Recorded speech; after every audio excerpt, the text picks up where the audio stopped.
மாண்புமிகு தமிழக முதலமைச்சர் திரு ஜோசப் விஜய் அவர்கள் பொறுப்பெடுத்து இன்றோடு 15 நாட்கள் நிறைவடைகிறது. இந்த 15 நாட்களுக்குள்ளாக 40க்கும் மேற்பட்ட படுகொலை சம்பவங்கள் நடைபெற்றிருக்கிறது. தமிழகம் முழுவதும் கொலை, கொள்ளை, கற்பழிப்பு போன்ற சம்பவங்கள் நடக்காத நாளே இல்லை என்கிற அளவுக்கு நம்முடைய ஜோசப் விஜய் அவர்களுடைய ஆட்சி அமைந்திருக்கிறது. ஜோசப் விஜய் அவர்கள் தமிழக முதலமைச்சராக பொறுப்பெடுப்பதற்கு முன்பாக என்ன சொன்னாரு? பெண்களுக்கு பாதுகாப்பு, அதுல சமரசமே கிடையாது. போதைப் பொருள் ஒழிப்பு, அதுலயும் சமரசமே கிடையாது. லஞ்சம் வாங்க மாட்டேன், லஞ்சம் வாங்குறவங்களை வாங்குறதுக்கு விட மாட்டேன், இப்படி எல்லாம் பேசினார். அந்த பேச்சு, அவர் போட்ட முதல் 3 கையெழுத்துக்கள், இது எதுவுமே அமலுக்கு வரல. நடைமுறையில இது சாத்தியம் இல்லாம ஆயிருக்குது. தேர்தல் பிரச்சாரத்தின் போது மாண்புமிகு முதலமைச்சர் ஜோசப் விஜய் அவர்கள், Stalin uncle, very wrong uncle, பெண்கள் பாலியல் வன்புணர்ச்சி செய்யப்படுகிறார்கள், சிறுமிகள் கற்பழிக்கப்படுகிறார்கள், இளம் பெண்களுக்கு பாதுகாப்பில்லை, பாட்டிகளுக்கும் பாதுகாப்பில்லை என்றெல்லாம் இன்றைக்கு அவர்கள் தேர்தல் பிரச்சாரத்திலே சொன்னார்கள். அவர் ஸ்டாலின் அங்கிளை பார்த்து, Stalin uncle, what uncle, very very wrong uncle சொன்னாரு. இப்போ நாம ஜோசப் விஜய் பார்த்து நாமளும் கேட்கிறோம், what bro, very wrong bro. Kovai மாவட்டம் சூலூர்ல சிறுமியை கற்பழித்து கொடூரமாக கொண்டிருக்கிறார்கள். நாகப்பட்டினத்திலே இளம் பெண் பாலியல் பலாத்காரத்திற்கு ஆளாக்கப்பட்டிருக்கிறார். விழுப்புரத்திலே தினசரி செய்திகள் வந்த வண்ணம் இருக்கிறது. Joseph Vijay bro, CM bro, what bro, it is very wrong bro, நடவடிக்கை எடுங்க. பெண்களை பாதுகாக்க, குற்றம் நடைபெறுவதற்கு முன்பாகவே தடுக்க நான் நடவடிக்கை எடுப்பேன்னு சொன்னீங்களே ப்ரோ, முதலமைச்சர் ப்ரோ. இப்ப பாருங்க, ரொம்ப மோசமான முறையில தமிழ்நாடு இருக்குது. பெண்களுக்கு பாதுகாப்பு இல்ல.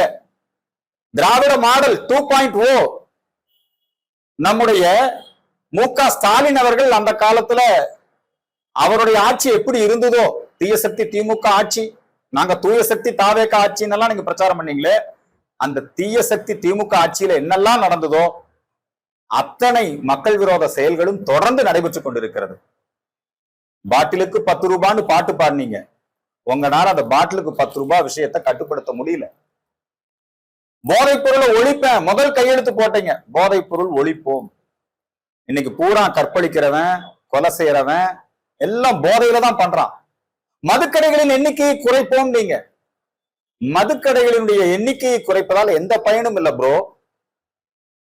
தயவு செஞ்சு டாஸ்மாக் கடைகளை மூடுங்க. நடந்த குற்றங்கள் அனைத்திலுமே இந்த போதை ஆசாமிகள் தான் சம்பந்தப்பட்டிருக்காங்க. சிங்கப்பெண் படை குற்றம் தடுப்பதற்கு முன்பாக, நடைபெறுவதற்கு முன்பாக, குற்றச்செயல் நடைபெறுவதற்கு முன்பாக அந்த குற்றம் நடைபெறாமல் தடுப்பதற்கான எந்த முயற்சியும் எடுக்கல. இந்த சூலூர் சிறுமி கற்பழிக்கப்பட்ட விஷயத்துல பேட்டி கொடுக்கக்கூடிய உங்க காவல்துறை அதிகாரி சிரிக்கிறாரு. உங்களுடைய அமைச்சர், முதல் பெண் அமைச்சர்னு சொன்னீங்க, அந்த அம்மா சிரிச்சுக்கிட்டே பேட்டி கொடுக்குது. பெண் குழந்தையை பெற்றவங்களுக்கு தான் அந்த வருத்தமும் வேதனையும் தெரியும். ஜோசப் விஜய் அவர்களே, கடும் நடவடிக்கை எடுங்கள். நீங்கள் இன்னொரு மு.க. ஸ்டாலினாக மாறாதீர்கள். ஜோசப் ஸ்டாலின் ஆட்சி மாதிரி தான் இந்த ஜோசப் விஜயுடைய ஆட்சி இருக்குது. திமுகவினுடைய 2.0 அந்த ஆட்சி தான் இன்றைக்கு தாவேகாவினுடைய ஆட்சியாக இருக்கிறது. இந்த நிலைமை தொடரக்கூடாது. மக்கள் உங்கள் மீது நம்பிக்கை இழந்து விடுவார்கள். திமுக ஆட்சி அமைச்ச உடனே கரண்ட் கட்டு, அணில் கடிச்சிருச்சுன்னார், அணில் ஓடிருச்சுன்னார் உங்க அப்ப மின்சாரத்துறை அமைச்சர். இப்ப நீங்க ஆட்சிக்கு வந்த உடனே எங்க பார்த்தாலும் கரண்ட் கட்டு. மக்கள் துன்பத்துக்கும் துயரத்துக்கும் ஆளாகிறாங்க. தமிழகம் இருளிலே மூழ்குகிறது. இருள் வந்துருச்சுன்னா திருடனுக்கு, கேப்மாரிக்கு, கொள்ளையடிக்கிறவனுக்கு, கொலை செய்யறவனுக்கு எல்லாம் கொண்டாட்டம் ஆயிருது. மின்வெட்டு பிரச்சனையை சரி செய்யுங்கள். பெண்களுக்கு பாதுகாப்பான அரசாக இருங்கள். நீங்கள் சட்டம் ஒழுங்கை பேணி பாதுகாத்து இந்த தமிழக மக்களை காப்பாற்றுங்கள். உங்களுடைய கவனத்தை ஈர்ப்பதற்காக இந்து மக்கள் கட்சியின் சார்பிலே இந்த வேண்டுகோளை முன்வைக்கின்றோம். உங்களுக்கு ஒரு 100 நாட்கள் உங்கள் ஆட்சி குறித்த அந்த விமர்சனங்கள் அல்லது உங்களுடைய ஆட்சியினுடைய கருத்துக்களை எதிர்க்கக்கூடிய வகையிலே போராட்டங்கள் நடத்துவதில்லை. கூர்ந்து கவனித்துக் கொண்டு வருகிறோம். ஜோசப் விஜய் அவர்களே, நடவடிக்கை எடுங்கள். உங்களிடம் மன்றாடி கேட்டுக்கொள்கிறோம். சார், இன்னைக்கு தமிழக முதல்வராக ஜோசப் விஜய் பதவியேற்றாங்க. பாத்தீங்கன்னா கம்யூனிஸ்ட் கட்சிகள் மட்டும் இல்லாம விடுதலை சிறுத்தைகள் ஒரே நேர்கோட்டில் பயணிப்போம்னு சொல்லியிருந்தாங்க. ஆனா இது விசிகாவில் வந்து பாத்தீங்கன்னா அமைச்சர் பதவி அவங்கள்ட்ட இது பண்ணியிருக்காங்க. எப்படி பாக்குறீங்க? திரு ஜோசப் விஜய் அவர்கள் தீய சக்தி திமுக, திமுகவுக்கும் திமுக கூட்டணிக்கும் தாவேகாவுக்கும் தான் போட்டின்னு சொன்னாரு. திமுக தீய சக்தி, அதை வீழ்த்துவேன்னாரு. திமுகவோடு கூட்டணி அமைத்திருந்த காங்கிரஸையும் ஜோசப் விஜய் தான் வீழ்த்தினார். விடுதலை சிறுத்தையும் கம்யூனிஸ்ட் கட்சிகளையும் ஜோசப் விஜய் தான் வீழ்த்தினாரு. அதே மாதிரி விடுதலை சிறுத்தை கட்சி அவங்களும் ஜோசப் விஜயை இப்ப அமைச்சராக இருக்கக்கூடிய மாண்புமிகு வன்னியரசு அவர் வந்து என்ன சொன்னார்னா, ஜோசப் விஜய் ஒரு கோழை அப்படின்னாரு. இவர் வந்து RSS பெற்ற பிள்ளை, நாம் தமிழர் கட்சியும் விடுதலை சிறுத்தையும் RSS பெற்ற பிள்ளைன்னாரு. அரசியல்ல யாருக்கும் வெக்கம் இல்ல, ஜோசப் விஜய்க்கும் வெக்கம் இல்ல, அவங்களுக்கும் விடுதலை சிறுத்தைக்கும் வெக்கம் இல்ல. எல்லாரும் வந்து இன்றைக்கு முஸ்லீம் லீக் உட்பட இந்த கட்சி எல்லாமே திமுக கூட்டணியிலிருந்து வெளியேறி இன்னைக்கு வந்து தாவேகா கூட்டணி அரசாங்கத்துல பங்கெடுத்துக்கிட்டு இருக்காங்க. ரைட், நடப்பது நல்லதாக நடக்கட்டும். நீங்க பாத்தீங்கன்னா ராசா ஆபாசமாக அருவருக்கத்தக்க வகையில விமர்சனங்களை முன் வச்சாரு. பெண் குலத்தை கேவலப்படுத்துற மாதிரி விமர்சனங்களை முன் வச்சாரு.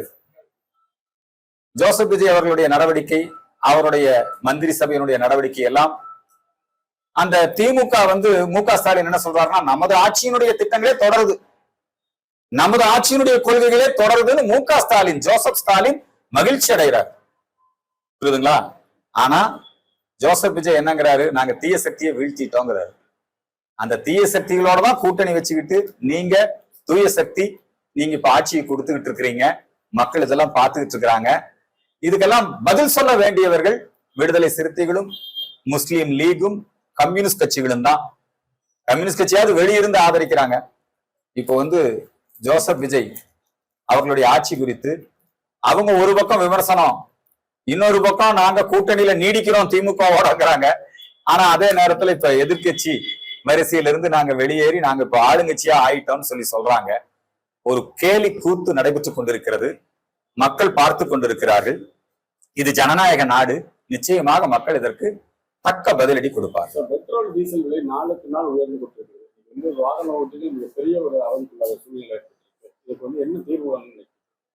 பெட்ரோல் டீசல் இந்த எரிபொருள் விலை உயர்வது என்பது சர்வதேச அளவிலே ஏற்பட்டிருக்கிற போர் சூழல் காரணமாக இந்தியா இதுவரை பாதிக்கப்படாமல் இருந்தது.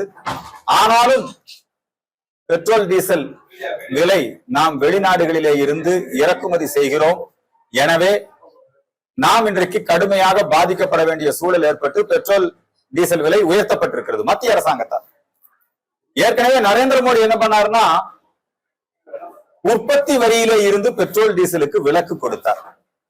சர்வதேச அளவிலே ஏற்ற வேண்டிய அந்த விலை உயர்வு சுமையை மத்திய அரசு அந்த உற்பத்தி வரியை ரத்து செய்து, கலால் வரியை ரத்து செய்து இங்கு உயராமல் பார்த்து கொண்டது. மக்களுடைய தலையிலே சுமை விழாதபடி மத்திய அரசு பார்த்து கொண்டது. மாநில அரசுகளுக்கும் இதிலே பங்குண்டு. மாநில அரசும் பெட்ரோல் டீசல் இந்த விஷயத்திலே வரிகளை விதிக்கிறது. மாநில அரசுகள் அந்த வரி, மாநில அரசு வரி விதிப்பிலே அதுல வந்து எப்படி நரேந்திர மோடி பின்பற்றினாரோ அதே போல பின்பற்ற வேண்டும். அது மட்டுமல்ல, இந்த பெட்ரோல் டீசல் இந்த விலைவாசி இந்த விஷயங்களை எல்லாமே நம்முடைய ஜிஎஸ்டி வரி விதிப்பு வரம்புக்குள்ள கொண்டு வந்துட்டோம்னா ஓரளவுக்கு இந்த விலைவாசி உயர்வை கண்ட்ரோல் பண்ண முடியும். அதுக்கு மாநில அரசுகள் எதிர்ப்பு தெரிவிக்கின்றன. குறிப்பாக திராவிட மாடல் திமுக, இப்ப தாவேகாவில் என்ன கொள்கை வச்சிருக்காங்கன்னு எனக்கு தெரியாது. நம்முடைய தமிழக அரசு, ஜோசப் விஜயுடைய அரசு பெட்ரோல் டீசல் விலைவாசி உயர்வை குறைப்பதற்கு அதன் மீதான மாநில வரியை ரத்து செய்ய வேண்டும் அல்லது குறைக்க வேண்டும். மேலும் இதை ஜிஎஸ்டி வரி விதிப்பு வரம்புக்குள்ளே கொண்டு வருவதற்கான முயற்சிகளை ஜோசப் விஜய் அரசாங்கம் செய்ய வேண்டும் என்கிற கோரிக்கையை முன்வைக்கிறேன். அதிமுக இன்னைக்கு 2 பிரிவா எடப்பாடி பழனிசாமி சிவி சண்முகம் தனியா ஒரு பிரிவா பிரிச்சிருக்காங்க. இது எப்படி பாக்குறீங்க? அதிமுக நிலை இன்னைக்கு வந்து போக போக அவங்களோட அந்த கட்சியோட நிலை எப்படி இருக்குன்னு நினைக்கிறீங்க? அதிமுக புரட்சி தலைவர் எம்ஜிஆர் அவர்களால் உருவாக்கப்பட்ட ஒரு மகத்தான மக்கள் சக்தி, ஜெயலலிதா அவர்களால் கட்டி காப்பாற்றப்பட்ட ஒரு மகத்தான மக்கள் இயக்கம். எல்லா கட்சியிலும் இருக்கிற மாதிரி அங்கேயும் கருத்து வேறுபாடுகள், மோதல்கள், கட்சியிலிருந்து வெளியேறவங்க மறுபடியும் ஒண்ணு சேர்றது, இது சரித்திரம் நடுவே நடந்து கொண்டிருக்கக்கூடிய ஒரு முக்கியமான விஷயம்தான். விரைவில் அனைத்து இந்திய அண்ணா திராவிட முன்னேற்ற கழகம் ஒன்றுபடும். அந்த கட்சி நிச்சயமாக தீய சக்தி திமுகவை ஒழித்து கட்டுவதிலே மிகப்பெரிய வெற்றியை பெறும். அந்த கட்சியினுடைய உட்கட்சி விவகாரங்கள் குறித்து நாங்கள் எந்த விதமான கருத்தும் சொல்ல விரும்பவில்லை. தமிழகத்துல பாஜகவோட பாத்தீங்கன்னா இந்த தேர்தலில் ஒரே ஒரு மட்டும் வச்சிருக்காங்க. நாளுக்கு நாள் பாஜக வந்து தமிழ்நாட்டுல வந்து மக்கள் ஏற்றுக்கொள்ளக்கூடிய ஒரு சூழல் ஏற்பட்டிருக்கு. பாஜக தமிழகத்திலே பார்ப்புகள் பாரதிய ஜனதா கட்சியை மக்கள் ஏற்றுக்கொண்டார்கள். தமிழகத்திலே பாரதிய ஜனதா கட்சியினுடைய வாக்கு சதவிகிதம் ஆதரவு கூடிக்கொண்டே இருக்கிறது. கூட்டணியாக 19% வாக்குகள் பாரதிய ஜனதா கட்சியுடைய தலைமையிலே 2014, 2019, 2026 இப்போ ஒவ்வொரு முறையும் பாரதிய ஜனதா கட்சியினுடைய தனிப்பட்ட வாக்கு வங்கியும் உயர்ந்து கொண்டே இருக்கிறது. இன்னொரு புறத்திலே பாரதிய ஜனதா கட்சியினுடைய கூட்டணி 3வது அணி மாற்று அரசியல் அதற்கான ஆதரவும் இருந்து கொண்டுதான் இருக்கிறது. கடந்த சட்டமன்ற தேர்தலில் நம்முடைய பாரதிய ஜனதா கட்சி 29 இடங்கள்ல போட்டியிட்டு அவங்க 3.5% ஓட்டு வாங்கியிருக்கிறதா நீங்க அந்த கணக்கு சொல்றீங்க. 234 தொகுதியிலும் பாரதிய ஜனதா கட்சி தேசிய ஜனநாயக கூட்டணியை ஆதரித்தது, அனைத்து இந்திய அண்ணா திராவிட முன்னேற்ற கழகத்தை ஆதரித்தது. அதனால 234 தொகுதியிலும் போட்டியிட்ட நாம் தமிழர் கட்சி 3 அல்லது 4% வாங்கியிருக்குது. 27 தொகுதியில நாங்க 3% காட்டுறோம். 204 தொகுதி கணக்கு போட்டீங்கன்னா பாரதிய ஜனதா கட்சியினுடைய ஓட்டு வங்கி 15 அல்லது 16% உயர்ந்திருக்கிறது. 12லிருந்து 16% உயர்ந்திருக்கிறது. பிஜேபியினுடைய வாக்கு வங்கி உயர்ந்து கொண்டே இருக்கிறது. விரைவில் பாரதிய ஜனதா கட்சி நரேந்திர மோடியினுடைய நல்லாட்சியை தமிழகத்திலே ஏற்படுத்தும். ஒரு முக்கியமான விஷயம்.